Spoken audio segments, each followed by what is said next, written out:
Esse é o Ancapsu e nós vamos falar agora sobre a situação na Ucrânia, hoje, dia 21 de junho de 2024, são 8 horas da manhã aqui no Rio de Janeiro, 2 horas da tarde lá em Kiev, no momento que eu gravo esse vídeo, e a Ucrânia fez um grande ataque com drones aqui em várias regiões aqui no sul da Rússia. Aqui em Krasnodar atingiu algumas refinarias e depósitos de óleo, também atingiu aqui em Yeisk um centro de treinamento russo, Volgogrado, um monte de coisa atingida aqui pelos drones ucranianos. A gente ainda não tem muita informação sobre quais foram os danos nesses locais, mas foi sem dúvida alguma um ataque muito grande. Alguns estão dizendo que foi o maior dessa guerra, foi o ataque feito de ontem para hoje aqui contra o sul da Rússia, né? Além disso, também teve um helicóptero K-29 russo derrubado. Os russos dizem que foi a própria defesa antiaérea deles. A gente não sabe por quê, porque esse K-29 ele é muito usado justamente para atacar os drones marítimos ucranianos. E os drones marítimos ucranianos, nas últimas versões, estão agora com mísseis contra helicóptero também, né? Ou seja, pode ser que tenha funcionado o esquema ucraniano de derrubar os helicópteros que tentam atingir os drones marítimos ucranianos. Não sabemos ainda, sabemos só que o helicóptero caiu, a tripulação foi toda morta, né? Então, excelente essas notícias aqui. Na linha de frente, nenhuma mudança, continuam os ucranianos avançando aqui em Vovchansk, e os russos parece que estão meio no desespero, porque estão tirando unidades aqui de Kherson para reforçar aqui Kharkiv, né? Que coisa impressionante. Realmente deu muito errado essa ofensiva russa aqui em Kharkiv, né? No fronte diplomático, parece que se sabe agora o motivo pelo qual o Putin foi lá implorar armas para a Coreia do Norte, para o Vietnã. A questão toda é que ele está com poucos foguetes MLRS, né? Está acabando os foguetes MLRS da Rússia. E foi lá pedir para a Coreia do Norte ver se eles ajudam com isso, né? Não sei se a Coreia vai ajudar, se os foguetes da Coreia são de boa qualidade, né? E no desespero, acabou abrindo margem para a Coreia do Sul e o Japão declararem mais apoio para a Ucrânia, ou seja, o fato da Coreia do Norte estar ajudando a Rússia vai ajudar a Ucrânia muito mais com o apoio da Coreia do Sul e do Japão. O Putin ficou chateadíssimo com isso, ficou muito nervoso mesmo, aí ameaçou aquelas coisas todas de bomba nuclear, de não sei o que lá, ai que a Rússia não vai acabar, ele já está falando nesses termos, tá? A Rússia não vai acabar sem destruir o mundo, não sei o que lá, se a Rússia perder essa guerra e acabar a unidade da Rússia, não que a gente não vai deixar barato e coisa e tal, já chegamos nesse ponto, o Putin já está discutindo o fim da Rússia, né? A Romênia vai fornecer mais um sistema Patriot para a Ucrânia. Excelente novidade isso, que coisa bacana, né? E a melhor notícia do dia, a principal notícia do dia, a União Europeia aprovou o início das negociações para a entrada da Ucrânia na União Europeia. Vão começar semana que vem essas negociações, ou seja, essa é a última etapa antes da entrada oficial de um país na União Europeia. Tudo para que a Ucrânia tenha esse sonho, né, de muito tempo do pessoal lá, esse sonho aconteça muito em breve, né? Não tenho ilusões, tá? Demora um tempo ainda essa fase de negociação, mas é a última etapa, né? Bom, vamos falar sobre esses e outros assuntos em detalhes. Essas notícias foram sugeridas por Todo Bom, Shoigu teve um mal súbito e várias outras pessoas. Obrigado aí ao pessoal que sugeriu notícias lá no nosso site, no wrevolving.com, e obrigado a você que está assistindo o nosso vídeo. Se você gosta do nosso conteúdo, por favor, deixe o seu like e se inscreva aqui no canal, né? Pois bem, de ontem para hoje a Rússia lançou 4 mísseis Ha-59 ou 69 contra a Ucrânia, foram todos os 4 derrubados, não causaram nenhum dano de ontem para hoje, né? Uma outra coisa curiosa, 8 navios, 8 iates pegaram fogo no Mytish Yacht Club em Moscou, né? Um dos yacht clubes lá de Moscou, 4 iates pegaram fogo ali. Não se sabe o que houve, se foi golpe de seguro, né? Você sabe que tem muito empresário desesperado na Rússia apelando para golpe de seguro. Pode ter sido vandalismo apenas, enfim, não se sabe exatamente o que aconteceu ali, mas os iates já eram, né? Eram iates particulares, de pessoas lá de Moscou. Ontem, como a gente falou, de ontem para hoje, houve o maior ataque de drones contra a Rússia até aqui. Mais de 100 drones atingiram a refinaria de Krasnodar, um campo militar de treinamento em Yeisk, o centro de defesa 726 em Yeisk também, a refinaria de óleo de Ilisk e também a refinaria de óleo de Volgogrado. Foi realmente um ataque muito grande. A gente está vendo aqui, ó, Volgogrado, aqui Krasnodar, Ilisk é aqui, é nessa região aqui, ó, Ilisk, aqui em Yeisk teve tanto a unidade 726 quanto a base aérea, que ficou nessa mesma região aqui. É um centro de treinamento russo aqui, que foi atingido, né? Então, bastante coisa aqui. A gente não tem muitas imagens, tá? Tem algumas imagens, como, por exemplo, essa imagem aqui, mostrando em Yeisk, né, o ataque ali. Aqui, ó, o Estado-Maior ucraniano reporta ataques com sucesso em 4 refinarias russas, Afip, Ilia, Krasnodar e Astrakhan, junto com uma estação de radar e de inteligência eletrônica na região de Briansk e na Crimeia ocupada. Então, além dessas que a gente falou, teria também Astrakhan na Rússia, que fica aqui, ó. Aqui não está mostrando, mas Astrakhan é aqui, ó. Segundo o Estado-Maior ucraniano, também teve ataque numa refinaria aqui, o que é bem longe da linha de frente, né? Também teriam atingido centros de inteligência em Briansk e na Crimeia ocupada. Então, o que está falando aqui de Briansk, também teve aqui um caso aqui no Oblast de Briansk e na Crimeia ocupada. Aqui está mostrando, ó, tá o helicóptero aqui, mas o helicóptero não foi derrubado aqui não, tá? O helicóptero foi derrubado em Anapa. Anapa é nessa região aqui. A gente vai falar mais adiante do helicóptero, né? É aqui, ó, nessa região aqui, ó. Anapa. Mas aqui teve também ataque contra uma estação de radar aqui nessa região. Então, um ataque muito grande. Temos alguns vídeos, tá? Vamos ver os vídeos aqui.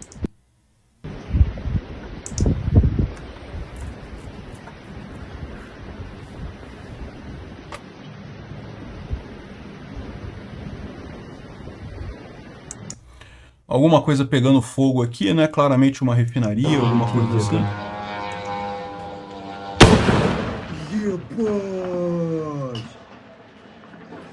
Atingiu, né?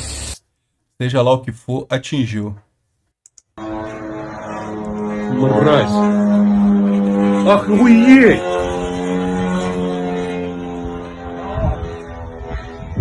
Яна, не выходи! А теперь жди, слушай звук. Пидобот, он, блядь, прям над крышей прилетел, бля, буду. Охуеть! А куда? Краснодарская НПЗ. В ту сторону. Слушай, сейчас будет взрыв. Пидорасы ебаные. Atingiu mais alguma coisa ali, né? Enfim. Enfim, temos alguns vídeos aqui do que foi atingido. Parece que em Yeisk, justamente foi a região do centro de treinamento da 726ª Unidade de Força Aérea. Essa região aqui é o centro de treinamento. Parece que está pegando fogo aqui com muita força, né? Esse daqui é o Firmes da NASA, aquele satélite da NASA que mede temperatura, né? Então aqui, ó, o centro de treinamento foi atingido aqui. Possivelmente, não foi a base aérea, tá vendo? A base aérea fica aqui, esse daqui é o centro de treinamento. Possivelmente visando tropas ou então equipamento antiaéreo, né? Aqui tem mais imagens, mas é basicamente a mesma coisa, eles mostrando as mesmas imagens ali, a uma distância grande. Aqui o ataque lá na refinaria ali em Krasnodar, né? Mais um ataque por ali. E aqui em Yablonovsk, na República Adigueia, também teve ataque também, aqui mais um ataque ali na região, com explosão muito grande aqui, né? Isso daqui teria sido o ataque na refinaria lá de Krasnodar, que teria sido atingido. Dá para ver o incêndio aqui. Essa aqui é a única imagem que a gente tem de lá. Aqui, ó. O incêndio aqui. Isso aqui também foi ali em Krasnodar. Krasnodar, essa região aqui, né? Aqui que foi atingida a refinaria ali também, né? Também na refinaria de Ilsk foi atingida mais uma vez. A refinaria de Ilsk e a refinaria de Krasnodar também já tinham sido atingidas antes, tá? Os ucranianos estão atingindo de novo, porque certamente os russos tentaram reparar a coisa ali, né? Ou pelo menos parte da refinaria ainda estava funcionando, e daí foi atingida novamente aqui também a refinaria de Ilsk, né? Enfim, um grande ataque ali, com várias coisas, vários ataques. Até ontem à noite, aquele depósito de óleo lá em Azov ainda estava pegando fogo. Na verdade, as chamas ficaram mais fortes, porque começou a ventar muito, né? Mas parece que hoje os russos conseguiram debelar o fogo lá, né? Já não era sem tempo, já 4 dias pegando fogo ali o negócio. Agora, ontem, lembra que ontem a gente falou sobre um ataque em Enem, na Adigueia também, ali na região de Krasnodar também, e o curioso é o seguinte, a informação que a gente tem é que o que foi atingido não foram o depósito de óleo. Olha só, foi os galpões que tinham ao lado do depósito de óleo. Não se sabe exatamente o que tinha nesses galpões aqui, ou seja, pode ser que tivesse alguma coisa mais importante do que o depósito de óleo, ou pode ser que os drones ucranianos foram derrubados e atingiram, né, caíram num depósito aqui, não atingiram os tanques de óleo, né? Mas não dá para saber, porque foram dois aqui, ó, dois drones com dois alvos diferentes. É possível que realmente o que os ucranianos quiseram atingir ali em Enem tenha sido exatamente esses galpões aqui, sabe-se lá o que tinha de peça aqui nesses galpões, né? E bom, e falando sobre o K-29, o helicóptero russo que foi derrubado, os reportes iniciais falaram que ele foi derrubado aqui na região de Sevastopol, mas parece que depois mudaram e a confirmação foi aqui em Anapa, ou seja, foi aqui que foi derrubado esse helicóptero, o K-29, né? E, bom, a gente não sabe exatamente quem derrubou ele, segundo as fontes russas, dizem que foi foi fogo amigo, sem querer os próprios russos derrubaram o helicóptero aqui, né? Agora, a questão toda, como lembra aqui o gato especial de Kherson, é que esses helicópteros são muito usados pelos russos justamente para fazer ataques, para destruir os drones marítimos ucranianos, né? Então a Ucrânia desenvolveu aqueles drones marítimos, que são aqueles barquinhos que são controlados por controle remoto e que atingem os navios russos, né? E ontem teve também ataque marítimo também ucraniano. Então, e vocês lembram, alguns desses drones marítimos ucranianos agora têm também foguetes que eles disparam justamente para atingir esses helicópteros, né? É a ideia dos ucranianos de fazer de virar o jogo nessa história aí, né? Até aqui não tinham conseguido derrubar nenhum helicóptero. Será que conseguiram pela primeira vez, né? De novo, os russos estão dizendo que foi fogo amigo, que foi a própria defesa antiaérea russa que derrubou o helicóptero, né? Mas é uma possibilidade, né? Aqui está o pessoal reclamando justamente aqui, ó. O Fighter Bomber, que é um blogger russo que fala muito sobre helicópteros e aviões e coisa e tal, diz que a Ucrânia está usando drones UAV junto com seus drones navais, o que cria um problema, porque a Rússia, na hora de atacar os drones navais com helicópteros, isso aumenta o risco de fogo amigo das defesas antiaéreas russas, porque tem que atingir também drones e pode confundir um helicóptero com um drone e coisa e tal. E aqui, ó. E diz também que a Ucrânia também lançou foguetes e mísseis quando a aviação estava operando de forma a aumentar a chance de algo ser derrubado por fogo amigo, né? Então o que ele está dizendo aqui, isso aqui o Rob Lee, ele está traduzindo o que o Fighter Bomber falou no blog dele, né? Então os russos estão dizendo isso. A chance de fogo amigo aumenta porque os ucranianos fizeram essas coisas todas. Mas eu não sei não, tá? Eu acho que isso aqui tem mais cara de serem os ucranianos que derrubaram o helicóptero mesmo, né? Mas enfim, ou seja, um grande ataque ucraniano. A gente vai ficar sabendo os resultados desse ataque ao longo dos próximos dias aí, né? Mas realmente muito grande o ataque. E, bom, falando sobre a linha de frente, aqui a gente tem um voluntário japonês que está também ali na floresta de Serebrian, que é perto aqui de Kriminá, né? Kriminá tem aqui essa floresta aqui. Tem brasileiro aqui também, tá? E aqui tá os japoneses aqui também, voluntários estrangeiros ali lutando pela Ucrânia, né? Ontem os russos usaram pela primeira vez a chamada FAB 3 toneladas, né? FAB 3000, que é ali em Liptsi, na Ucrânia. A cidade já está toda abandonada, já não tem mais nenhum morador aqui. Aparentemente a FAB errou, né? Eles queriam a FAB é a bomba planadora dos russos, né? Ela deveria atingir esse grande prédio aqui, atingiu mais para cá, errou, mas certamente fez dano aqui no prédio também, né? É uma bomba muito grande, é verdade, mas também não tem grande precisão no final das contas, né? Essa ideia de que bombas grandes resolvem o problema não costumam resolver, não. Precisão é muito mais importante do que isso, né? O FAB russo, portanto, tem pouca precisão, mas o ucraniano tem uma precisão muito boa. Os ucranianos agora estão usando bombas similares ao FAB, né, aquelas bombas planadoras, lançadas por MiG-19. São bombas francesas, né? E aqui foi um ataque contra uma base um posto de comando ali na região de Vasilivka, né, em Zaporizhia. A gente está falando aqui dessa cidadezinha aqui, ó, Vasilivka, perto do rio de Dnipro aqui, né? Então, lembra que ontem a gente falou sobre a preocupação do Rogojin, justamente sobre avanços ucranianos entre Vasilivka e Kherson, né? nessa área aqui do fronte, coisa e tal. Pois bem, não sei se tem alguma coisa a ver, mas os ucranianos hoje atingiram aqui esse posto de comando. A explosão é muito grande, e aí que está a diferença. As FABs ocidentais são menores, tá? 500 quilos só, não chega a 3 toneladas como é a russa. Não é de 3 mil, é 500. Mas elas são muito mais precisas. Então atinge exatamente o ponto onde tem que atingir, né? Isso é muito mais útil, no final das contas, do que uma bomba enorme que não tem precisão muito boa, né? Então, essa foi a situação aqui em Vasilivka, não sabemos ainda o desdobramento disso, né? Aqui a gente tem um vídeo que eu não posso mostrar para vocês, porque o YouTube não gosta, mas estão aqui os conscritos. Conscritos é recrutas, tá? O pessoal que está servindo o serviço obrigatório russo, em Belgorod, e não deu muito certo o que aconteceu depois aqui. Eu vou botar o link desse vídeo, caso você queira ver, na descrição desse vídeo aqui, tá? A boa notícia é que o serviço militar acabou rápido para eles, né? Não durou muito tempo. Bom, olha só que coisa, o David D está trazendo a informação aqui de que a 83ª Brigada Aérea VDV russa, né, que estava lá em Kherson, foi trazida aqui para Belgorod para ajudar aqui na ofensiva aqui em Volchansk, né?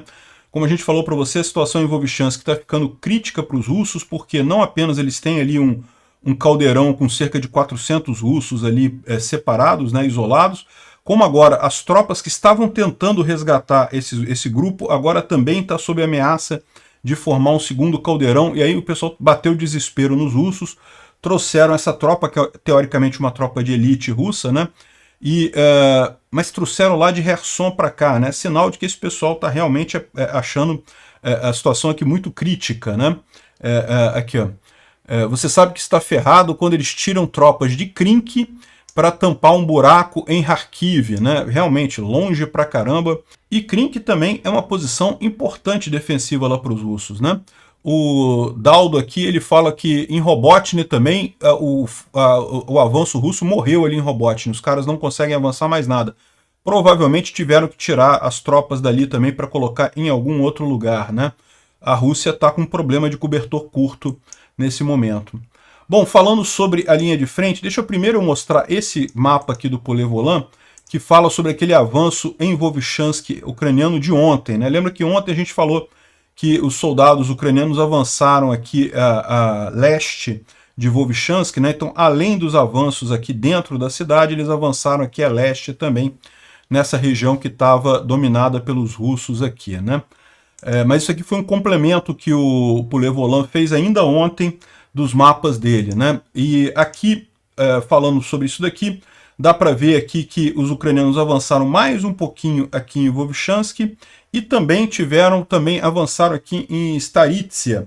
Staritsya é uma cidadezinha aqui ucraniana, né, que estava ocupada pelos russos aqui, e de novo os ucranianos conseguiram reocupar Staritsya aqui a oeste de Volchansk. Então a impressão que dá é que esse fronte russo está meio que desabando mesmo, né? Porque os ucranianos avançaram aqui, avançaram aqui, avançaram aqui, e os russos não conseguem conter isso em pouco tempo, né? Aqui em Bakhmut, Chassivyar, né, continua a tentativa russa de avançar aqui, mas nenhuma mudança de ontem para hoje. Lembra que ontem a gente colocou que os russos tentaram avançar aqui em Kalinivka, aqui no norte de Chassivyar, mas não conseguiram avançar, perderam muito equipamento ali, né? Aqui em Ocheretny também, Avdiivka, não teve mais nenhuma mudança aqui, né? Parece que exauriu também a capacidade russa de avanço nessa região aqui. E finalmente, mais um pouco ao sul, aqui em Krasnohorivka, Umansk e Netailov, também nenhuma mudança aqui nessa região aqui. O fronte está parado por aqui também, é a figura que a gente tem visto nos últimos dias, né? Bom, o Instituto para Estudo da Guerra fala aqui sobre uma campanha de informacional dos russos, justamente com essa viagem à Coreia do Norte e ao Vietnã, que tem por objetivo sabotar os esforços ucranianos dos parceiros para definir uma estratégia objetiva para a vitória da Ucrânia, né? Ou seja, o Putin passeou na Coreia do Norte e no Vietnã, a piada é essa, para contrapor o encontro de mais de 100 países que o Zelensky fez na Suíça, né? A gente falou sobre esse encontro, né? 100 países, dos quais 80 e tantos, quase 90, assinaram uma declaração apoiando o plano de paz da Ucrânia, que é aquele plano de 10 passos do Zelensky, em que o primeiro passo é a saída das tropas russas do território ucraniano, e, ou seja, para contrabalançar isso, o Putin foi visitar os parceiros dele, né? Quem são os parceiros deles? Coreia do Norte e Vietnã, né? Realmente muito feio isso daí.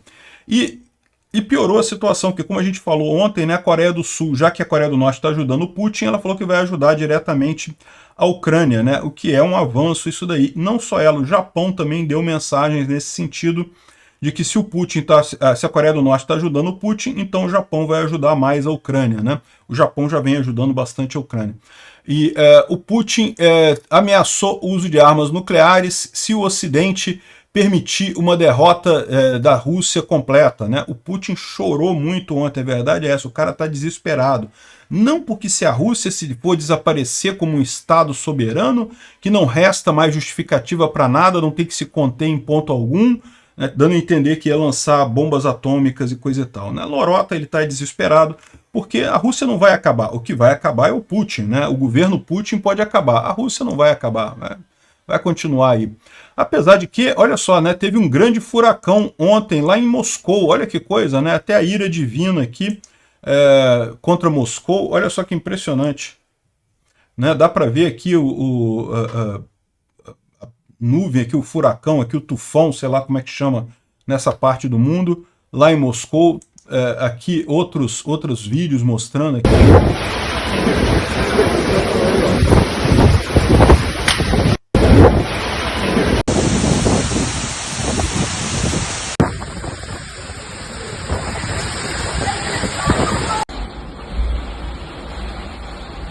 Muita chuva, muita tempestade, não consta que tenha tido nenhum grande dano, mas teve lá a coisa, né, Moscou está sofrendo lá, né.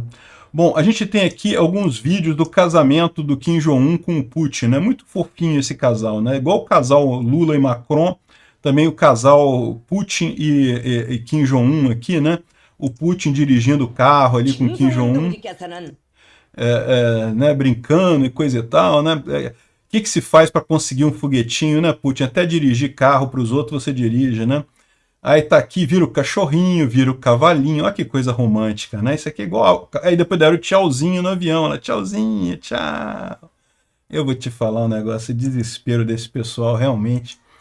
E, bom, o pessoal está suspeitando que esse é o motivo pelo qual o Putin foi lá, né? Se você olhar o uso de foguetes MLRS pela Rússia, né? Que são aqueles foguetes. Não é o GMLRS que é guiado por GPS, não, né? É só o MLRS. Mas são foguetes que são muito usados pela Rússia, né? A Rússia tem usado menos. Já desde o final de 2023, a Rússia tem usado uma quantidade muito menor desses foguetes. Imagina-se que porque eles não têm muito sobrando e não têm capacidade de produzir muita coisa. Então, rumores estão dizendo que o Putin foi lá pedir foguetes MLRS para a Coreia do Norte, né? Não sei, né? Pode ser que seja alguma coisa nisso daí, né? E aí o Putin ficou chateado quando ficou sabendo que a Coreia do Sul falou que vai ajudar a Ucrânia, então, e o Japão também, né? E aí ele ameaçou aqui, ó, se a Coreia do Sul fornecer equipamentos para a Ucrânia, ela não vai gostar da resposta. A resposta vai ser uma cara feia que eu vou fazer, assim, uma cara feia, muito feia mesmo, porque é o máximo que o Putin vai fazer. Todo mundo sabe que essa chantagem nuclear dele é balela, ele não tem, nem que ele queira, ele consegue lançar bombas atômicas, porque o resto do Siloviki, do governo russo, lá dos puxa-saco do Putin, sabem que se chegar nesse ponto é melhor cortar a cabeça, é melhor deixar o Putin para lá e sobreviver eles, né? No final das contas, o Putin errou com essa guerra, todo mundo sabe disso lá na Rússia, eles não gostam de admitir, evidentemente, mas sabem disso, só o 7 que acha que o Putin está ganhando essa coisa, que está tudo certo e coisa e tal, né? Enfim, desespero do Putin. E lógico, como não podia deixar de ser, lá foi também o Medvedev latir também, né? O cachorrinho do Putin está latindo aqui, não porque a psicose já chegou nos Estados Unidos com a construção de bunkers, todos eles estão com medo. Eu já estou vendo americanos pulando pelas janelas com desespero, gritando, os russos estão vindo e coisa e tal. Eu fico imaginando, cara, eu não sei qual droga que esse cara tomou, não, mas eu quero 2 doses.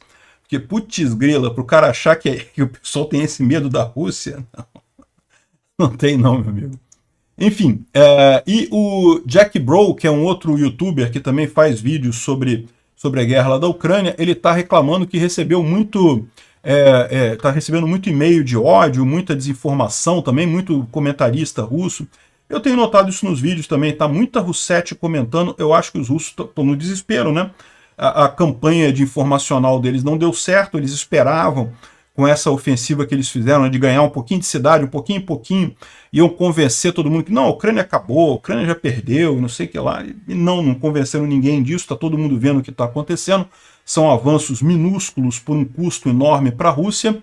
E agora os russos bateram no desespero, né? Aparentemente é isso que está acontecendo lá. Eles estão vendo que a situação vai ficar muito ruim para a Rússia a partir daqui e bateu o desespero, né? E para piorar, a gente falou sobre esse caso aqui no vídeo de ontem de Israel, né? O MV Tutor, que é um navio que estava levando, olha só, carvão russo para a Jordânia. Ele ia levar carvão russo para a Jordânia e acabou sendo atingido pelos Houthis, né? Pois é, azar dos russos isso daí. Bom, informações boas agora, tem um monte de boas notícias agora, né? Os Estados Unidos estão assinalando que a política para permitir ataques ucranianos dentro do território russo aumentou. Olha o que eu falei para vocês, linha vermelha não tem ombro, né? No que deixaram os ucranianos atingir o território russo, para expandir isso daí é fácil, né? Ou seja, parece que eles expandiram isso, permitindo que a Ucrânia atinja qualquer parte do território russo, desde que haja alguma ameaça russa para a Ucrânia dali. Excelente. A ameaça russa inclui, né, um avião que está decolando para atingir a Ucrânia, é uma ameaça russa, né? Enfim, não é apenas em Kharkiv agora, como era antes. Qualquer lugar que tenha forças russas colocando em perigo ataques na Ucrânia, a Ucrânia pode usar armas ocidentais contra essas tropas, né? Então, isso foi informação do Jake Sullivan. Isso é uma boa notícia, né? A expansão disso daqui. Tem que expandir mais ainda. Eu acho que tinha que ser totalmente sem limite para a Ucrânia usar as armas ocidentais onde quiser. Mas já é um avanço, mais um pouquinho nisso daqui, né? Os ucranianos mostraram 2 drones bem bacanas aqui para usar contra os russos, né? Então tem esse drone aqui que tem um total de 9 granadas aqui para serem lançadas contra os russos, né? Impressionante isso daqui, realmente vai dar dor de cabeça para os russos esse tipo de drone, né? E também esse outro aqui que eu fiquei mais impressionado ainda, que é um drone com inteligência artificial. Isso daqui, cara, no momento que você tiver drones com inteligência artificial capazes de funcionar, segundo eles estão dizendo aqui, está 94% pronto. Não sei o que eles querem dizer com isso, né? Mas a ideia é, o drone identifica o alvo, né, no caso aqui um carro, e ele busca por inteligência artificial atingir o alvo. Por que isso daqui é bom, né? Primeiro porque você prescinde do piloto, né? O piloto, ele hoje é um recurso escasso. A Ucrânia produz um monte de drones, mas não tem pilotos de drone suficiente. É difícil, tá? Não é fácil você pilotar esse troço, não. Tem toda uma forma aí para fazer isso, né? Mas o principal nem é isso. O principal é que quando você tem o piloto, você tem a comunicação entre o console do piloto e o drone. E essa comunicação é que é o elo mais frágil, né? É onde atuam sistemas de defesa de guerra eletrônica, interrompendo essa comunicação. Então, se você tem o próprio drone com inteligência artificial decidindo o alvo e atingindo, você não precisa dessa comunicação. O drone se torna uma arma muito mais perigosa dessa forma, né? Não tem que ter o controle. Todas as armas antidrone que você tem hoje, elas visam justamente a comunicação entre o drone e o operador. Se o drone ele é autossuficiente, ele próprio identifica o alvo e atinge, acabou com essa vulnerabilidade do drone. A situação pode ficar muito mais difícil para os russos, né? Segundo diz aqui esse fabricante, a inteligência artificial está 94% pronta, né? E, bom, a gente não sabe realmente se vai ser, se esses 6% que faltam é coisa rápida, porque o problema é que a inteligência artificial ela é muito cara, tá, em termos de consumo de energia, né? Isso é um problema para o drone. O drone tem uma bateria que, né, pode não durar muito tempo, né? Bom, a outra boa notícia do dia é que a România decidiu transferir mais um sistema Patriot para a Ucrânia. Excelente notícia isso, parabéns à Romênia por essa decisão. E aqui o pessoal está até brincando, porque recentemente teve um jogo de futebol entre a Romênia e a Ucrânia, e a Romênia ganhou de 3-0, né? Então o pessoal está brincando aqui que foi um acordo, né? Não, a gente deixa vocês ganharem no futebol, vocês transferem um Patriot pra gente. Coisa. É brincadeira, evidentemente, não teve nada a ver uma coisa com a outra. É só um meme aqui que o pessoal tá fazendo, né?